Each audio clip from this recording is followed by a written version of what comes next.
नमस्कार जय जगन्नाथ मु पद्मिनी आपण मानकु स्वागत करछि मोर ओडिया ब्यूटी मिक्स चैनल रे। ते दर्शक बंधु आज मु नहीं आछि गोटे पेस्ट। ए पेस्ट को लगांतु शैम्पू बदल रे पेस्ट को लगांतु 200% ये काम करिवो और आपण को चुटी को एकदम कला करिवो, लंबा करिवो, पाची जाउथो जदि पाचिबा मध्ये कम करिवो और सिल्की शाइनर बनइबो, हेल्दी बनइबो, मूलर मजबूत करिवो। तेबे चलंतु वीडियो आरंभ करवा। तेज दर्शक बंधु यहाँ 200% काम करिवो। मु चैलेंज देकी कहूची जदि आपको आपण खरा दिन रे लगेबे शैम्पू बदल रे सप्ताह रे 2 थर कि 3 थर लगेबे निश्चित भाव से बहुत भल रिजल्ट दबो। आ जदि रिजल्ट न दिए मु यूट्यूब वीडियो बनवा छाड़देवी। तेज दर्शक बंधु यहाँ हूँ आम Indian Ayurvedic Indian herbal treatment naturopathy जोटा आम जो खाद्य खाऊँ से खाद्य देकी तो पेटर काम करुचे ना सी आमको एनर्जी दौचे, ब्लड होचे, ता द्वारा आम बंचुचु। तो से जिनस भी एक्सटर्नाली भी यूज करवा से निश्चित भाव में आम केशरे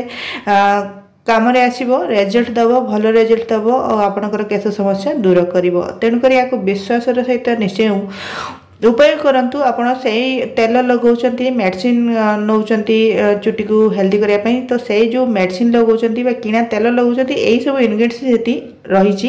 किंतु जदि आमे ताको नेचुरली लगेबा, निजे प्रस्तुत करी लगेबा तो सेतरे केमिकल नथिबो और से 100% 200% काम करिवो।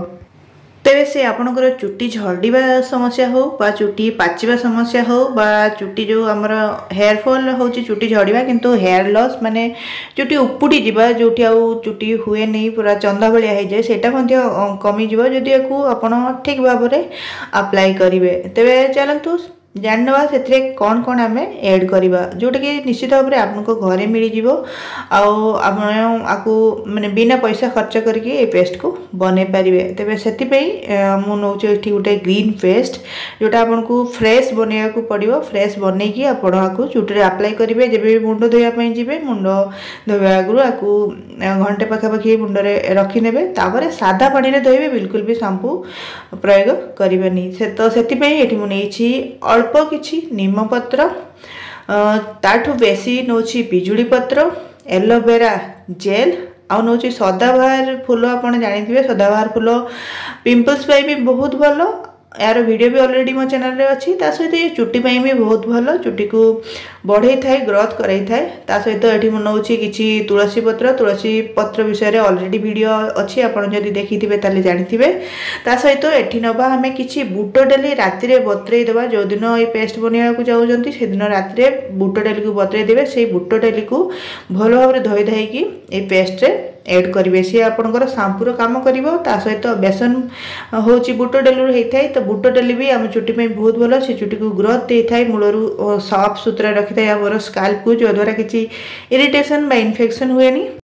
ता सहित आपण मैंने जानते हैं तुलसी पत्र आमर एंटी बैक्टेरियल प्रॉपर्टीज थाए, जहाँकि आम स्काल्प रे किसी प्रॉब्लम है से क्योर करता, ठीक करता, चुटी को कला रखी थाए, पाचिबा को स्लो डाउन करता है। ता सहित नीम पत्र आम चुटी को कला करता है, ग्रोथ करार साहाय्य करता है। एलोवेरा जेल आम चुटी को सिल्की बन था, शाइनियर बन था, हेल्दी बन था।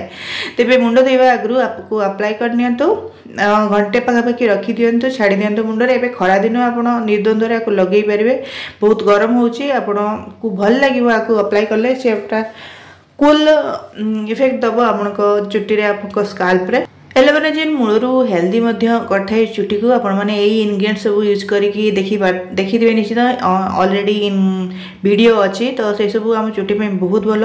जदि आप पारे ए करी लीव्स बा भृषंग पत्र ऐड करें। ए सब प्रकार पत्र रही जहाँकि आपको मिल जाव, बिना खर्चरे मिल जाव।